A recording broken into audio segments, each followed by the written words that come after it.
Hello.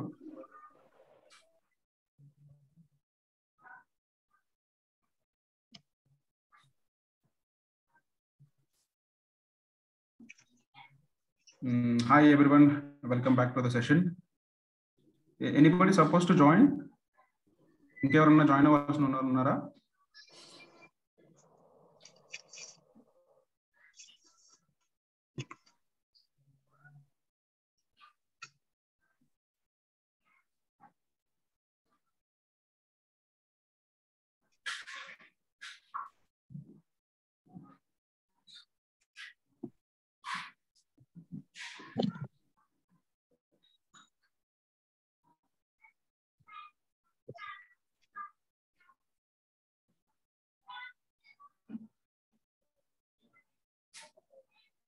Or anybody is working in safety department or any manufacturing facility, or all you people are new? I mean, freshers, just completed your education. ఎవరైనా work చేస్తున్నారా industries లో?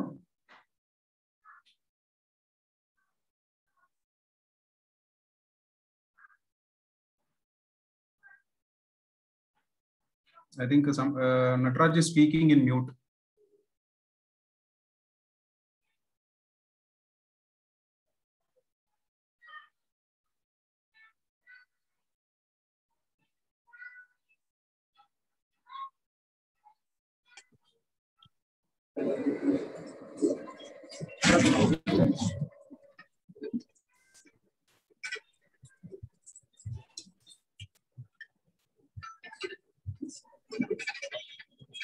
Okay, fresher diploma.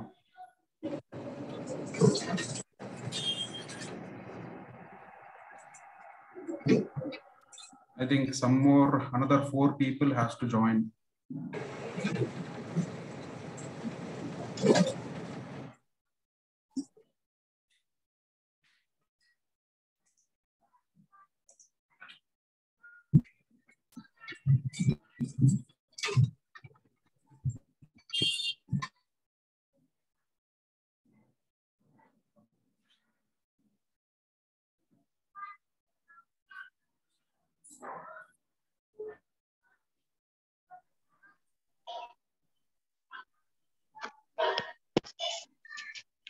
Hello hello Nataraj గారు చెప్పండి. అదే ఇప్పుడైతే work చేయట్లేదు, కానీ I was once working sir. అంటే వన్ ఇయర్ నుంచి నాకు ఆఫర్ రాలేదు. I was once working. అది చెప్తాను. అది జీజీఎస్ఆర్ ప్లస్ కళింగా నగర్ ఉంది కదా, మన ఇక్కడ టాటా కళింగా నగర్ లో ప్రాజెక్ట్స్ చేశాను. తర్వాత ఆర్ఆర్ ఇంజనీర్స్ కూడా చేశాను. No Chhattisgarh. Okay okay. I was once మీ రోల్ ఏంటి అక్కడ? Safety officer. Safety officer. I was asking you that's why. అంటే నేను ఎప్పుడు ఈ డిగ్రీ బేస్ మీద చేయలేదు సార్. అది డైరెక్ట్ గానే నన్ను ప్రమోట్ చేశారు అలాగా. Nebosh is only qualification is you can do with any degree, but safety, I mean this Sbtet diploma you should have BCom, I mean BSc with chemistry or any BTech. For example, మీరు BTech లో IT చేసినా, computer science చేసినా కూడా మీరు ఈ course కి eligible. BTech నాది triple sir, electrical department చేశాను. వండర్ఫుల్ గా మ్యాచ్ అవుతుంది మీకు ఈ కోర్స్. అదే నాకు అక్కడ కళింగా నగర్ లోనే ప్రాబ్లం చేశారు. ఈ చిన్న బేల్ వాళ్ళు, BHEL బేల్ హైవే ఎలక్ట్రికల్స్ వాళ్ళు ప్రాబ్లం చేశారు అన్నమాట. ఈ పాయింట్ రైజ్ చేశాడు అతను. మీ దగ్గర ఇది లేదు కదా, ఇది లేకుండా ఇన్నాళ్ళు అలా వర్క్ చేసావంటే, ఈవెన్ ఐ డోంట్ నో, నాకు ఎవరు అడగలేదు ఇప్పటిదాకా. నాకు ఇది ఒకటి ఎవరైతే స్ట్రిక్ట్ గా ఫాలో అవుతారో, అంటే as per the legal requirement వాళ్ళు కంపల్సరీ అడుగుతారు. Even I don't know this course అని నాకు తెలీదు. సేఫ్టీ ఆఫీసర్ డైరెక్ట్ గానే అయిపోయాను. అండ్ అంటే బీటెక్ కదా, దాని మీద చేశారు.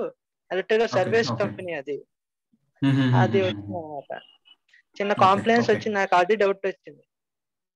ఇంకోటి సార్, మనకి సేఫ్టీ ఆఫీసర్ కి ఒక లాస్ ఏమైనా ఉంటాయి ఒకవేళ మనకి ఏదైనా యాక్సిడెంట్ అయింది? నేను చూపిస్తాను మీకు. ఫ్యాక్టరీస్ యాక్ట్ లీగల్ రిక్వైర్మెంట్స్ అని మీకు చూపిస్తాను. ఈ కోర్సు కరికులం అంతా చూసిన తర్వాత ఫ్యాక్టరీస్ యాక్ట్ లో మనకి 120 సెక్షన్స్ ఉన్నాయి. ఆ లీగల్ రిక్వైర్మెంట్స్ అన్ని మీకు చూపిస్తాను. అండ్ మీ నెంబర్ ఏమైనా నాకు ఇవ్వగలరా, ఏమైనా డౌట్ వస్తే అడగడానికి? కోర్స్ ప్రొవైడర్ వాళ్ళు ఇస్తారు మీకు. వాళ్ళు ఇవ్వట్లేదు. శ్రీను గారు ఉన్నారు కదా, శ్రీను గారిని కాంటాక్ట్ చేయండి, సార్ ఇస్తారు. వాళ్ళు ఇవ్వట్లేదు. వాళ్ళు we'll get into మనం సెషన్ స్టార్ట్ అయిన తర్వాత we will have an interaction in group. Okay sir. Okay we'll start the session. I'm sharing my screen. Okay, I'm muting sir. Mute చేస్తున్నా. Please. Okay, I hope all people are able to see my screen now. Hello, anybody can respond whether you people are able to see my screen. Yes sir, we are able to see your screen. Okay, thank you, thanks for the response. Okay, we are in paper 3, I mean engineering 2. Here we are talking about the various industries requirement in construction industry and IT industry.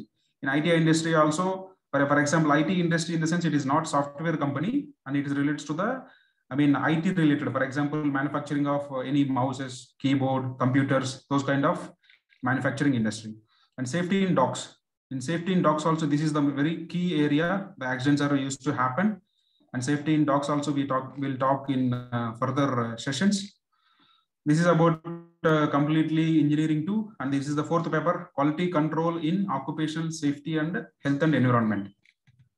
Here you can see the content. Here we'll talk about plant, equipment, safety, appraisals and control techniques. Here we'll talk about the safety controls on the plant, equipment. For example, any machinery you are having or any new machinery you are bringing to your facility. We'll check what are the safety controls in case of any accident. There is a chance of accident. What is the safety control is having? Any person is unknowingly going inside the machine, either there is any control, like the way we used to check. And hazard identification techniques. Here we'll talk about the hazard identification.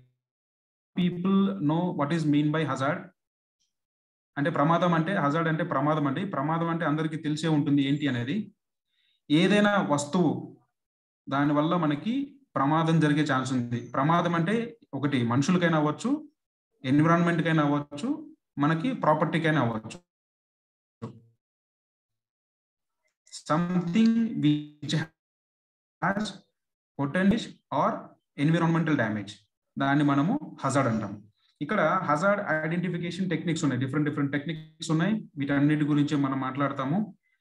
అందులో కొన్ని HIRA, failure mode effect analysis, HAZAN, HAZOP, ఈ techniques అన్ని మనం further classes లో మనం మాట్లాడుకుంటాం. దాని తర్వాత accident and incident investigation and reporting analysis. మనం ప్రెజెంటేషన్ లో చూసినట్టుగా సేఫ్టీ ఆఫీసర్ మోస్ట్ రెస్పాన్సిబిలిటీ ఏంటంటే ఏదైతే యాక్సిడెంట్ జరిగిందో వాటిని 100% మనము ఇన్వెస్టిగేషన్ చేయాలి. We have to identify the correct root cause. We should not blame the worker. We have to identify the real root cause to avoid reoccurrence. మనము నిజమైన కారణాలని కనిపెట్టాలి. మనము వర్కర్స్ ని బ్లేమ్ చేయకూడదు, వీడు సరిగ్గా పని చేయలేదు అందుకే వాడికి దెబ్బలు తగిలి అని. మనము నిజమైన కారణాలు కనిపెట్టి ఆ యాక్షన్స్ తీసుకోవాలి. వాటిని మనము కాపా అంటాము, corrective and preventive action.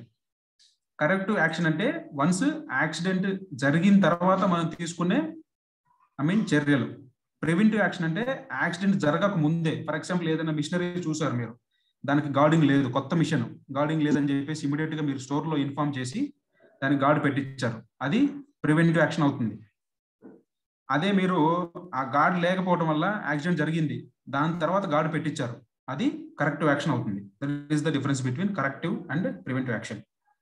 And measurement, evaluation of performance. And we have to do the evaluation of safety. For example మన సేఫ్టీ ఎవాల్యుయేషన్ ఎలా చేస్తాము? ఫర్ ఎగ్జాంపుల్ ఈ కంపెనీలో సేఫ్టీ బాగా ఉంది అంటే బాగా పనిచేస్తారు, సేఫ్టీగా పనిచేస్తారు అంటే ఎలా ఉంటుంది? ఫర్ ఎగ్జాంపుల్ నియర్ మిస్లు బాగా రిపోర్ట్ చేస్తారు అంటే ఆ కంపెనీలో సేఫ్టీ కల్చర్ అనేది బాగుంది. And we'll calculate last time accidents. మనం యాక్సిడెంట్స్ అన్ని క్యాలిక్యులేట్ చేస్తాము, అనాలిసిస్ ఇస్తాము. ఓకే, నియర్ మిస్లు ఇన్ని అయినాయి, తర్వాత రిపోర్టబుల్ యాక్సిడెంట్ ఇన్ని అయినాయి, నాన్ రిపోర్టబుల్ యాక్సిడెంట్ ఇన్ని అయినాయి, ఫ్యాటల్ యాక్సిడెంట్స్ ఇన్ని అయినాయి, నాన్ ఫ్యాటల్ ఇన్ని అయినాయి. ఇక్కడ మీకు డౌట్ రావచ్చు, what is mean by reportable accident, what is mean by non-reportable accident? As per the Factories Act, there are only 2 types of accidents, reportable and non-reportable. Reportable అంటే ఏంటంటే ఏదైనా ప్రమాదం జరిగిన టైం నుంచి 48 hours లోపు ఆ ప్రమాదానికి గురైన వ్యక్తి డ్యూటీకి రిపోర్ట్ చేయకపోతే 48 hours లోపు దాన్ని రిపోర్టబుల్ అంటాము. ఒకవేళ ప్రమాదం జరిగిన తర్వాత ఆయన 48 hours కంటే ముందే ఆయన డ్యూటీలు రిపోర్ట్ చేస్తే దాన్ని నాన్ రిపోర్టబుల్ అంటాం. రిపోర్ట్ అంటే బలవంతంగా తీసుకొచ్చి రిపోర్ట్ చేయడం కాదు, పంచింగ్ వేయించడం కాదు అటెండెన్స్ లో. అంటే అతను కండిషన్ అలా ఉంది, అంటే యాక్సిడెంట్ జరిగింది, మేజర్ పెద్ద దెబ్బలేం తగలలేదు, చిన్న injury, small injury, he was met in that accident and he is able to perform work after the accident within 48 hours. That is non-reportable. Okay. And temporary disablement and permanent disablement. Temporary disablement ante temporary ga ataniki disablement ante tana aa shaktini kolpoyadu. For example, permanent disablement ante for example ఏదైనా accident లో ఒక finger cut అయింది, లేదంటే ఒక కాలు cut అయిపోయింది, అది వచ్చేసి పర్మనెంట్ డిజేబుల్మెంట్. పార్షియల్ గా ఏంటంటే ఫర్ ఎగ్జాంపుల్ కాలు విరిగింది, కొన్ని రోజులు ఆయన ఏం పని చేయలేడు, లేదంటే ఆ యాక్సిడెంట్ వల్ల అతనికి చేతి గాని కాలు గాని వంకర పోయింది, అది వచ్చేసి temporary disablement. Okay. Then will talk about major accident hazard controls. ఏమేమి ఉన్నాయి మేజర్ యాక్సిడెంట్ హజార్డ్ కంట్రోల్స్ ఏమేమి అది డిస్కస్ చేస్తాము. అది వచ్చేసి మనకి టోటల్ గా పేపర్ 4. ఇది వచ్చేసి కంప్లీట్ గా accident related accident identification techniques and investigation techniques and performance of safety activities we are going to do in paper 4. And paper 5, safety, health and environment legislation. This is the utmost important paper in course, and here we'll talk about the total legal requirement related to the manufacturing facility. For example, if you see different industry, for example, petrochemical industry is different and engineering industry is different. And same way legal requirements also మనకి different గా ఉంటాయి. Petrochemical కి సంబంధించిన legal requirement ని మనము engineering ఇండస్ట్రీలో apply చేయలేము, engineering ఇండస్ట్రీలో ఉన్న లీగల్ రిక్వైర్మెంట్ తీసుకొచ్చి మనం పెట్రోకెమికల్ లో అప్లై చేయలేము. Based on manufacturing process the legal requirement will differ. Okay, I'll show you the total legal requirements as per the Factories Act end of the session.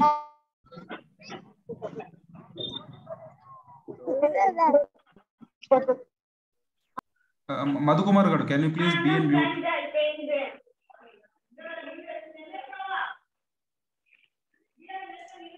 Okay, and these are the different legal requirements or legislations we are going to discuss in our further sessions, like Indian Boiler Act, Electricity Act, Explosive Act, Petrochemical Act. Petroleum Act lo emutundante petroleum related, for example మనకి chemical chemicals ని మనం divide చేస్తాం, ఏ class B class అని చెప్పేసి. Based on class wise మనం ఎంత పెట్టుకోవాలి, తర్వాత గ్యాస్ సిలిండర్ రూల్స్, ఎన్ని గ్యాస్ సిలిండర్స్ మనం పెట్టుకోవచ్చు, ఇవన్నీ మనము ఫ్యూచర్ క్లాస్ లో డిస్కస్ చేస్తాం. దీని తర్వాత environment protection legislations, environment related legal requirements మనం ఏమేమి ఫాలో అవ్వాలి, అవన్నీ కూడా ఫర్దర్ క్లాస్ లో మనం డిస్కస్ చేస్తాం.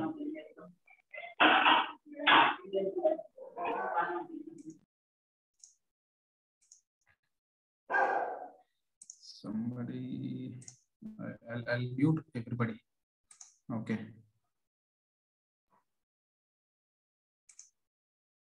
Yeah.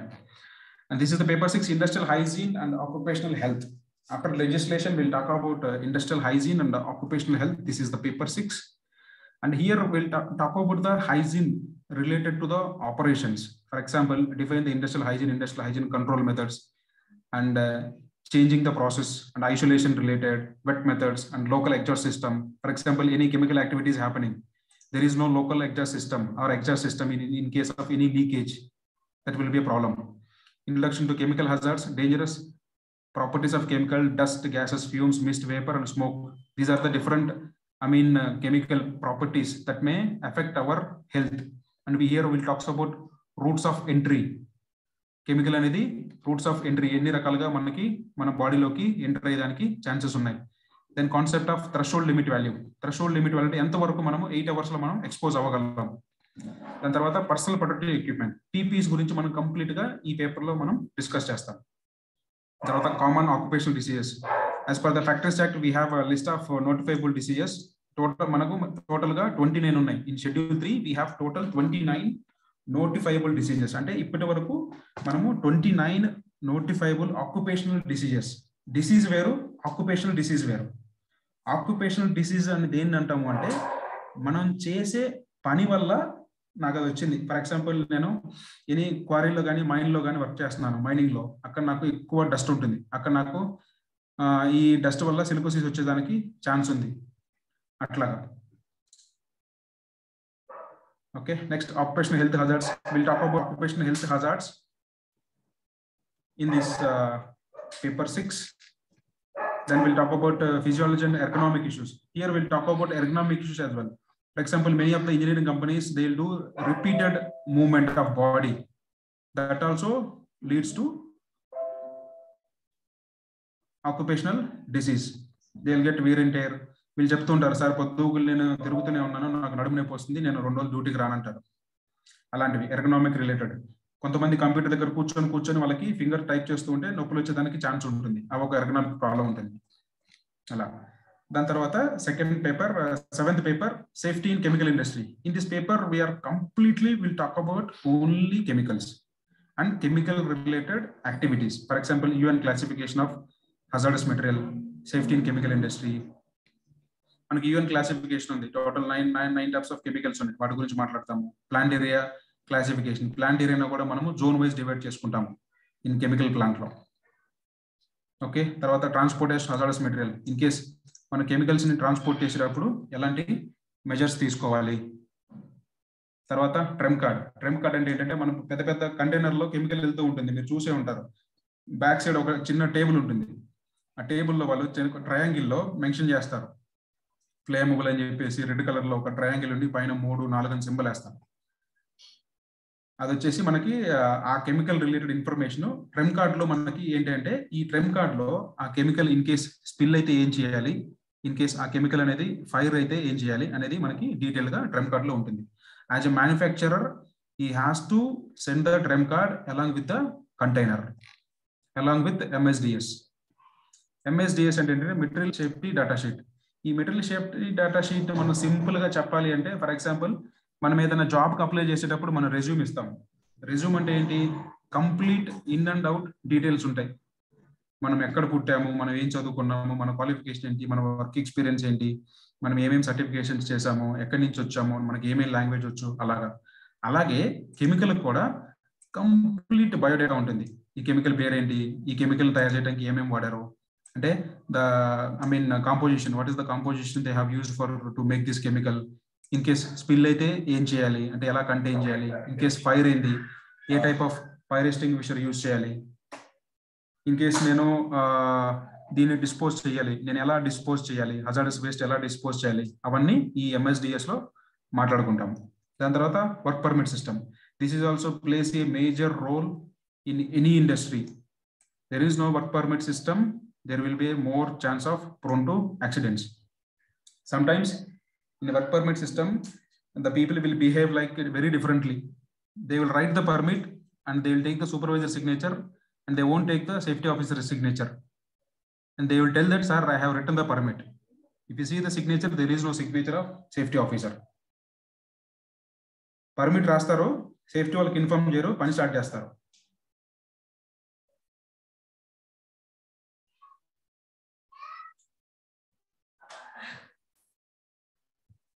ఓకే, ఇందులో ఈ వర్క్ పర్మిట్ సిస్టమ్ లో మనము డిఫరెంట్ వర్క్ పర్మిట్స్ గురించి మాట్లాడుకుంటాము. General work, height work, heart work, confined space and electrical related. And here will talk about the fire safety related, fire and explosion related also will discuss.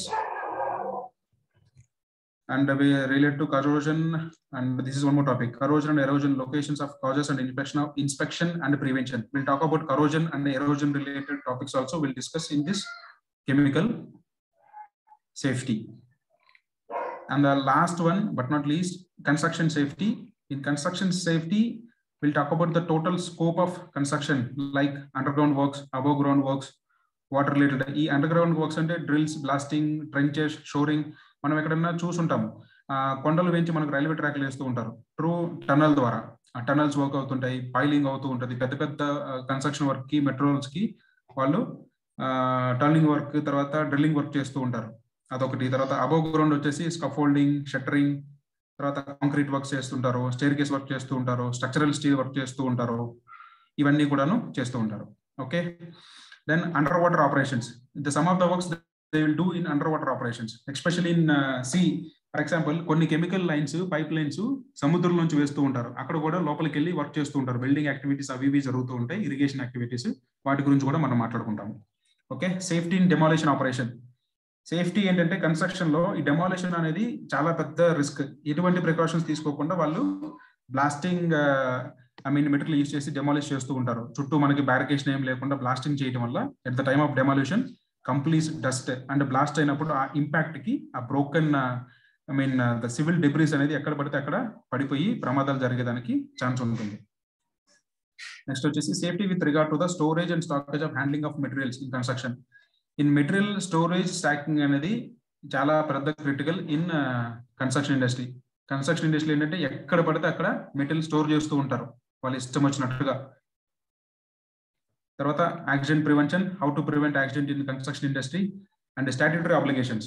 Construction related statutory obligations కూడా మనం discuss చేస్తాం. Okay, ఇది వచ్చేసి project work. మనం project work discuss చేసుకుంటే ఇది వచ్చేసి ఓల్డ్ది. Project work మనం డిస్కస్ చేసినట్టుగా టోటల్ 30 ఇంటర్నల్ ఉంటాయి, 70 మార్క్స్ అనేవి ఎక్స్టర్నల్. ఓకే, మీకు ఈ లీగల్ రిక్వైర్మెంట్స్ చూపిస్తాను కదా, ఒకసారి ఫ్యాక్టరీస్ యాక్ట్ లీగల్ రిక్వైర్మెంట్ చూపిస్తాను, మీకు అందులో క్లియర్ గా ఉంటుంది.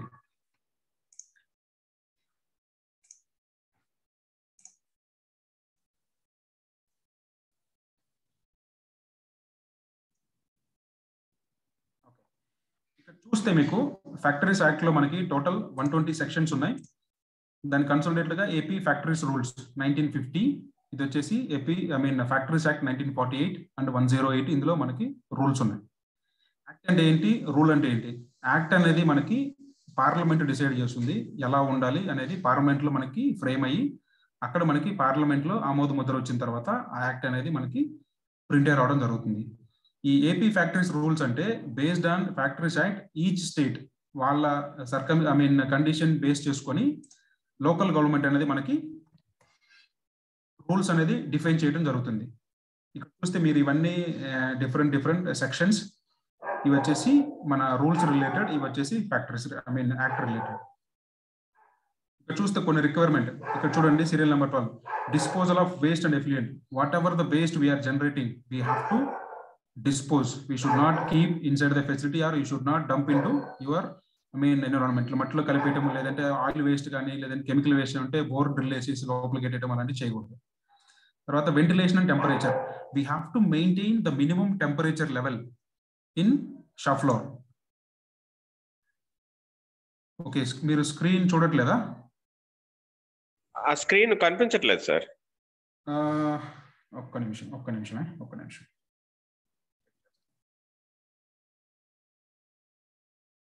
స్క్రోల్ అవ్వట్లేదు సార్. ఇప్పుడు కనిపిస్తుందా? స్క్రీన్ కనిపిస్తుందా మీకు? ఓన్లీ హెడ్డింగ్ మాత్రం కనిపిస్తుందండి. ఓన్లీ హెడ్డింగ్ మాత్రం కనిపిస్తుందా?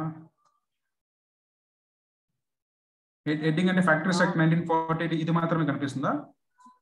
కాదు సార్, నార్మ్స్ అండ్ కరికులం అని కనిపిస్తుంది.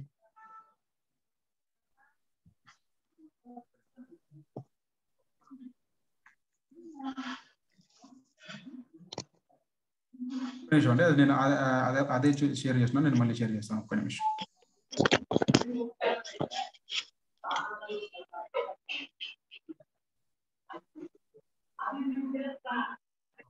కనిపిస్తుందా?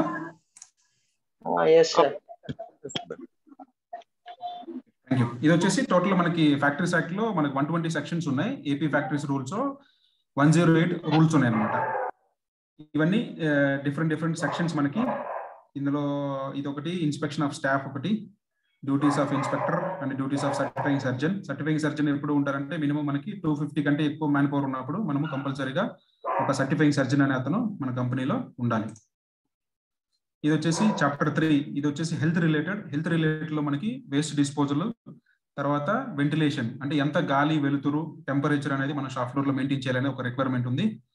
దాని తర్వాత ఆర్టిఫిషియల్ హ్యూమిడిఫికేషన్. ఇది వచ్చేసి ఆర్టిఫిషియల్ హ్యూమిడిఫికేషన్ అంటే ఒకసారి కొన్ని వర్క్ ప్లేసెస్ లో ఎక్కువ మనకి వేడిగా ఉంటుంది, అక్కడ మనం ఆర్టిఫిషియల్ గా మనము వెంటిలేషన్ అనేది ప్రొవైడ్ చేయాల్సి ఉంటుంది. తర్వాత లైటింగ్ రిక్వైర్మెంట్ ఉంటుంది. Drinking water, minimum drinking water వచ్చేసి మనము ఇవ్వాలి. That is the minimum 5 litres for each person కి, minimum at least per day 5 litres pure drinking water అనేది మనము as per legal requirement provide చేయాలి. తర్వాత లెట్రిన్స్ అండ్ యూరినల్స్, ఈ లెట్రిన్స్ అండ్ యూరినల్స్ కూడా మనము as per these AP factories rules we have to provide. తర్వాత spittoons, మన వాళ్ళ ఫ్యాక్టరీస్ లో ఎక్కడ పడితే అక్కడ ఉమ్ముతూ ఉంటారు. ఈ లీగల్ లా ప్రకారం మనము స్పిట్ నుంచి కూడా మనం ప్రొవైడ్ చేయాల్సి ఉంటుంది.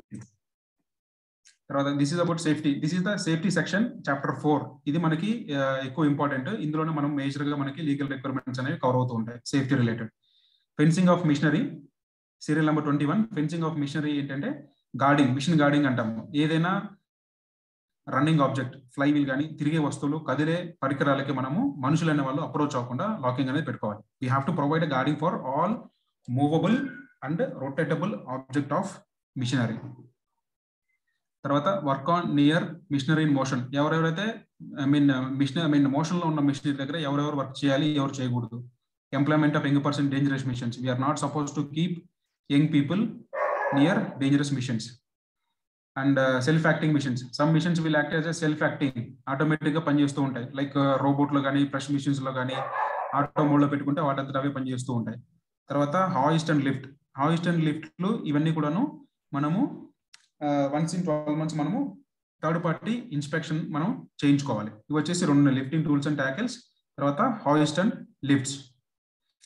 Pit, sump and openings and floor. For example మన కంపెనీలో డ్రైనేజ్ ఉంటుంది. ఆ డ్రైనేజ్ పైన మ్యాన్ హోల్ ఉంటుంది, పిట్ ఉంటుంది. ఆ పిట్ కి మ్యాన్ హోల్ డైమెన్షన్స్ కూడా మనకి క్లియర్ గా మెన్షన్ చేశారు. మీకు కావాలంటే అది రిఫర్ చేసుకోవచ్చు. So that you can advise your employer. మీ బాస్ కి లేదంటే మీ మేనేజ్మెంట్ కి మీరు చేయొచ్చు, సార్ ఇంత చిన్నది పెడితే మనము ఎంట్రీ అవ్వడానికి ప్రాబ్లం ఉంటుంది. As per the rule we have to keep this dimension. తర్వాత ఎక్సెసివ్ వెయిట్ అంటే ఒక మనిషి అనేవాడు ఎంత వెయిట్ ఎత్తాలి యాజ్ పర్ ద రూల్ అనేది మనకి ఇక్కడ మెన్షన్ చేసి ఉంటుంది. తర్వాత ప్రొటెక్షన్ ఆఫ్ ఐస్. ఈ ప్రొటెక్షన్ ఆఫ్ ఐస్ అనేది పీపీస్ రిలేటెడ్. ఏదైనా యాక్టివిటీ వాళ్ళ కంటికి ప్రమాదం జరిగే ఛాన్స్ ఉంది అంటే అక్కడ మనము వాళ్ళ కంటికి దెబ్బ తగలకుండా ప్రొటెక్షన్ ఆఫ్ ఐస్ అంటే గాగుల్స్ కానీ ఫేస్ షీల్డ్ కానీ ప్రొవైడ్ చేయాలి. అది మినిమం లీగల్ రిక్వైర్మెంట్. తర్వాత precautions against dangerous fumes and gases. In case any dangerous gases or fumes generated in our workplace, we have to keep some control, local exhaust ventilation system or emergency shut off system like that we have to maintain. And precautions in case of fire. In case ఏదైనా fire అయింది దాని వల్ల మనము ఏమేం precautions తీసుకోవాలి అనేది కూడా మనకి రూల్ అండ్ యాక్ట్ లో క్లియర్ గా మెన్షన్ చేశారు. నేను చెప్పినట్టుగా సెక్షన్ 40B రూల్ 61A ప్రకారము సేఫ్టీ ఆఫీసర్ అనేవాడిని తీసుకోవాలి. తర్వాత వీటి ప్రకారం మనకి మన రోల్స్ అండ్ రెస్పాన్సిబిలిటీస్ అనేవి క్లియర్ గా ఫ్యాక్టరీస్ యాక్ట్ లో మనకి మెన్షన్ చేయడం జరిగింది. ఓకే, ఇది వచ్చేసి chapter 4 provisions related to hazardous process. ఏదైనా హజార్డస్ ప్రాసెస్ అంటే పెద్ద పెద్ద ఫర్టిలైజర్ ఫ్యాక్టరీలు, పెద్ద కెమికల్ ఫ్యాక్టరీ అలాంటివి ఏమైనా పెడుతుంటే మనకి సైట్ అప్రైజల్ కమిటీ అంటారు. అంటే మేజర్ ఇండస్ట్రీస్ కి మాత్రమే సైట్ అప్రైజల్ కమిటీ వచ్చేసి వాళ్ళు ఒక సర్వే చేసి వాళ్ళు అక్కడ కంపెనీ పెట్టొచ్చా లేదా అని చెప్పేసి మనకి రిపోర్ట్ ఇస్తూ ఉంటారు అన్నమాట. ఇందులో వాళ్ళు ఏవైనా ఈ ఆక్యుపైర్ అని ఎవరిని అంటామంటే the company owner is the ultimate owner for the company. వాళ్ళని ఆక్యుపైర్ అంటాము. ఆక్యుపైర్ అనేవాడు వాళ్ళ ప్రాసెస్ రిలేటెడ్ డేటా మొత్తం ఇవ్వాలి. He has to give the complete manufacturing process details to this appraisal committee, site appraisal committee. Okay, and he has to give the emergency standards. You have to tell him that in case of emergency how you are going to tackle that emergency. And workers participation అని చెప్పాము మనం safety committee అని. ఈ safety committee ఎందుకు మనం చేయాలి అని అడిగితే మీ మేనేజ్మెంట్ మనం చెప్పొచ్చు. As per the section 40G and rule 61SG we have to conduct a safety committee. And then 41H right of workers to warn about immediate danger. Worker అనేవాడికి ఇక్కడ రైట్ ఉంది.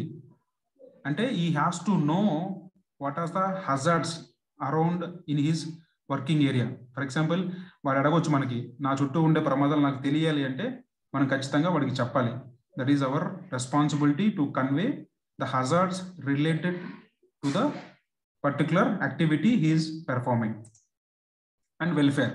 This is also now giving responsibility to safety department only. Previously they used to maintain a welfare department or HR people used to take care. Now the industry people are asking safety people to handle this welfare activity as well. Okay, if you see in welfare there will be a washing facility. We should provide a washing facility for the using their work related clothing like aprons and all, and a drying facility and first aid appliances. In case ఏదైనా చిన్న చిన్న ప్రమాదాలు జరిగితే మనం first aid చేసుకోవడానికి minimum first aid facility అనేది ఉండాలి. Canteen provide చేయాలి. తర్వాత rest rooms and shelters. Rest rooms and shelters ఏంటంటే కొన్ని యాక్టివిటీస్ మనం కంటిన్యూస్ గా పర్ఫామ్ చేయలేము. ఫర్ ఎగ్జాంపుల్ ఫౌండరీ ఉన్నాయి, మెల్టింగ్, స్టీల్ మెల్టింగ్ అవుతూ ఉంటుంది. అక్కడ ఎక్కువ హీట్ ఉండటం వల్ల ఆ ఆపరేటర్ అనేవాడు కంటిన్యూస్ గా ఆ ఫర్నెస్ దగ్గర పని చేయలేడు. అలాంటి అంటే వర్క్ రిలేటెడ్ ఉన్న వాళ్ళకి రెస్ట్ రూమ్స్ అవి ప్రొవైడ్ చేస్తుంటారు. మినిమం ఏంటంటే ఎవరైనా ఎంప్లాయీ 5 hours వర్క్ చేసిన తర్వాత ½ an hour బ్రేక్ అనేది మ్యాండేటరీ అనమాట. After 5 hours he has to take ½ an hour break. But sometimes it is depend on company. Some people they may give and they may not give, and we can suggest based on the activity. And the welfare officer, as per the section 49, we have to take the welfare officer. If the people are more than 500 employment, we have to take and we have to recruit welfare officer as well.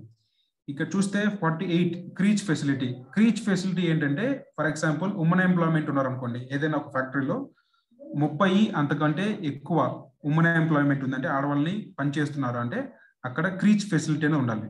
Creche అంటే ఏంటంటే వాళ్ళకి పుట్టిన పిల్లల్ని మనం ఒక చిన్న room ఇస్తాము, అక్కడ ఒక ఆయా ఉంటారు, మనము ఫుడ్ కూడా ప్రొవైడ్ చేస్తుంది, కంపెనీ ప్రొవైడ్ చేస్తుంది, వాళ్ళకి ఆడుకోవడానికి బొమ్మలు, తర్వాత ఒక ఆయాని పెడతారు అన్నమాట. దీన్ని క్రీచ్ ఫెసిలిటీ అంటాము. That is also a legal requirement.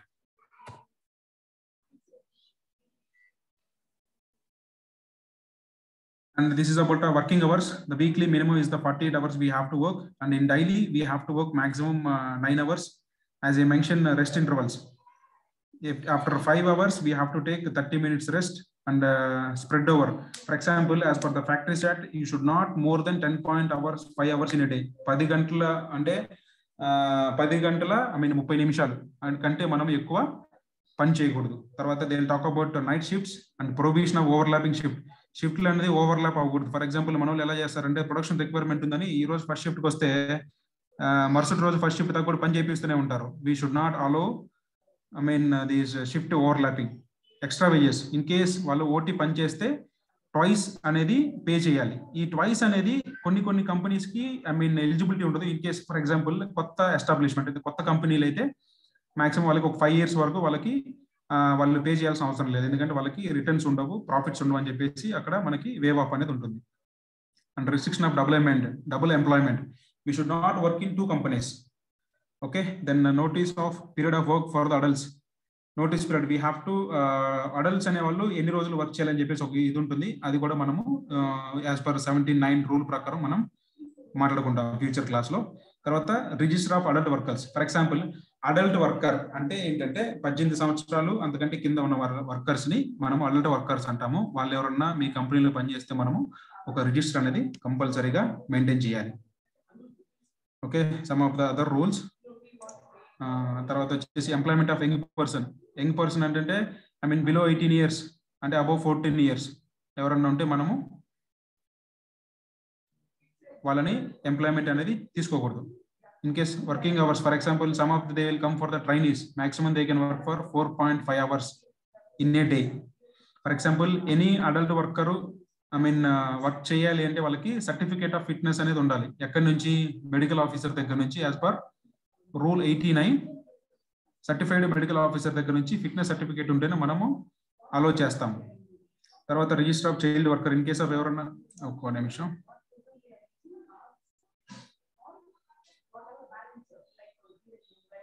Okay, power to make rules. ఇవి వచ్చేసి ఎంప్లాయర్ అనేవాడు రూల్స్ అనేవి పెట్టుకోవచ్చు, అంటే సేఫ్టీ రూల్స్ పెట్టవచ్చు. నువ్వు ఫాలో అవ్వకపోతే నీకు పెనలైజేషన్ అలాగే చేస్తారని చెప్పేసి. Okay, annual leave with wages.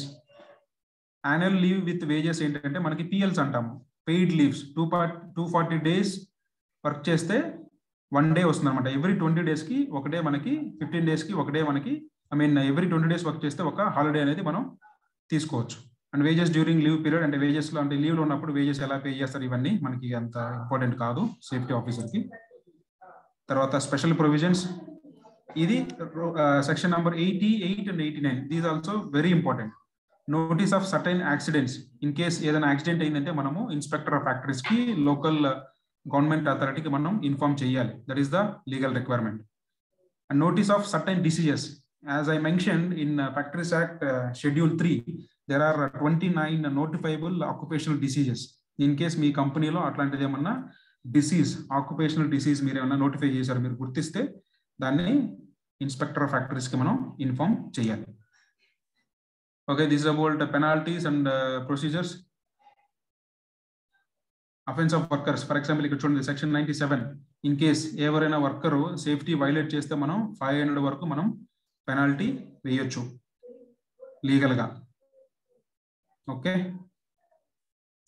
తర్వాత these are the different schedules. I will show you list of notifiable disease as well.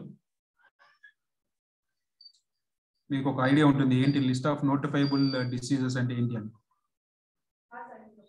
Okay, ఇక్కడ చూడండి ఇవన్నీ కూడా నోటిఫైబుల్ డిసీజ్ అంటే వీటిని మనము కనిపెట్టారు. ఇవన్నీ డిఫరెంట్ డిసీజెస్. యాస్బెస్టాస్ అనేది అదొక డిసీజ్. తర్వాత carbon monoxide, noise induced hearing loss అనేది కామన్ డిసీజ్. ఎక్కడైతే హై నాయిస్ దగ్గర వాళ్ళు వర్క్ చేస్తూ ఉంటారో వాళ్ళకి నాయిస్ ఇండ్యూస్డ్ హియరింగ్ లాస్ అంటే ఇంకా చెవుడు అనేది వచ్చేదానికి ఛాన్స్ ఉంది. ఆక్యుపేషనల్ క్యాన్సర్, ఫాన్సేజ్ పాయిజనింగ్. ఈ ఫాన్సేజ్ పాయిజనింగ్ అనేది స్టీల్ ఇండస్ట్రీలో వచ్చేదానికి ఉంటుంది due to that fumes from the metal fumes.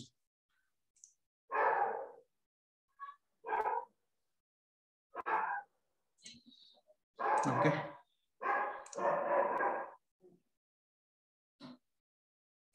and these are the list of industries which are having involved in hazardous process in schedule 1. ఇవన్నీ hazardous process లో involve అయినాయి. ఈ hazardous process ఇన్వాల్వ్ అయినవన్నీ కూడాను మనం chapter 4 లో చూసినట్టుగా site appraisal committee వస్తుంది.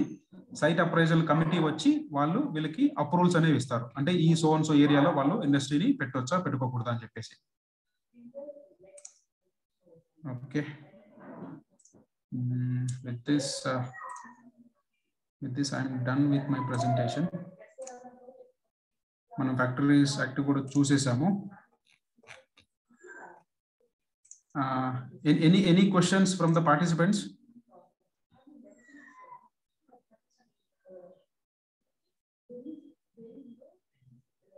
ఇప్పుడు చాప్టర్ 4 ఒకటే మనకి ఇంపార్టెంటా లేదా చాప్టర్ 3 కూడా చదవాలా సార్? నో, చాప్టర్ 4 అనేది మనకి మేజర్ గా కవర్ అవుతుంటాయి. మిగిలిన చాప్టర్స్ లో కూడా మనకి డిఫరెంట్ రిక్వైర్మెంట్స్ ఉన్నాయి కదా, అవి కూడా మనము ఫాలో అవ్వాలి. It's depend on your manufacturing process. For example me work ఏరియాలో ఐ ఇంజరీ అయ్యే యాక్టివిటీస్ ఏం లేవు. మీరు గ్రైండింగ్ కానీ బఫింగ్ కానీ అంటే స్పిల్లేజ్ అయ్యే కెమికల్స్ కానీ అట్లాంటివి ఏం లేవు. అక్కడ మీకు ఎలిజిబిలిటీ కాదు. For example lifting tools and tackles ఉన్నాయి. ఫర్ ఎగ్జాంపుల్ ఈఓటీ క్రేన్ కానీ, వైర్ రోప్ స్లింగ్స్ కానీ, లిఫ్టింగ్ బెల్ట్స్ కానీ, తర్వాత ఐ బోల్ట్ కానీ, డీ సైకిల్స్ కానీ ఉన్నాయి. అప్పుడు మీరు సెక్షన్ 38 ప్రకారము వాటికి థర్డ్ పార్టీ ఇన్స్పెక్షన్ చేయాలి. ఫర్ ఎగ్జాంపుల్ కంప్రెసర్ ఉంది, దానికి యూటీ చేస్తూ ఉంటారు, థిక్నెస్ టెస్ట్ చేస్తూ ఉంటారు, అవి చేయించుకోవాలి. ఒకవేళ మీ దగ్గర కంప్రెసర్ లేకపోతే మీరు దానికి ఎలిజిబిలిటీ కాదు. అంటే యాజ్ పర్ ద సెక్షన్ మీ దగ్గర సో ఎక్విప్మెంట్ ఉంది అంటే దానికి మీరు ఫాలో అవ్వాలి, లేదంటే నాట్ అప్లికేబుల్. ఎగ్జామినేషన్ ఆఫ్ దీంట్లో అయితే మొత్తం అన్ని చదవాలండి. ఏంటండి ఎగ్జామినేషన్? ఇప్పుడు మనకి ఎగ్జామినేషన్ ప్రిపేర్ అయ్యేటప్పుడు మొత్తం ఎగ్జామినేషన్ ప్రిపేర్ అప్పుడు మనం చెప్పలేం కదా ఎక్కడి నుంచి క్వశ్చన్ వస్తుందో. మీకు మేబీ 2 మార్క్స్ క్వశ్చన్ అడగొచ్చు as per the which section and what are the tools and tackles need to be inspected అని. ఎగ్జామినేషన్ పాయింట్ ఆఫ్ వ్యూలో మీరు యావరేజ్ గా ఒక ఐడియా ఉంటే సరిపోతుంది. మోస్ట్లీ ఇందులో బిట్ క్వశ్చన్ 2 మార్క్స్ క్వశ్చన్ వచ్చేదానికి ఛాన్స్ ఉంది లెజిస్లేషన్ లో. అంటే ఫ్యాక్టరీస్ యాక్ట్ నుంచి మిగిలిన లెజిస్లేషన్ నుంచి మనకి క్వశ్చన్ పడేదానికి కూడా ఛాన్స్ ఉంది. అవి మనము ఫర్దర్ క్లాసెస్ లో మనం చెప్పుకుందాం. Okay, any doubts participants? ఇంకేమైనా డౌట్స్ ఉన్నాయా? సెక్షన్ 97 చెప్పారు కదా, వన్ బై వన్ చెప్పండి. ఓకే సార్, సెక్షన్ 97 చెప్పారు కదా, 500 రూపీస్ ఫైన్ అనేది I mean safety violation. Okay, అది ఎలా సార్? అంటే ఫస్ట్ అతను వార్నింగ్ ఇచ్చి అప్పుడే ఫైన్ కట్టుకుంటామా లేకుంటే? టు బి ఫ్రాంక్ అండి, మనం మాక్సిమం పెనలైజేషన్ వేయరు. ఒకటి నేను నా అప్రోచ్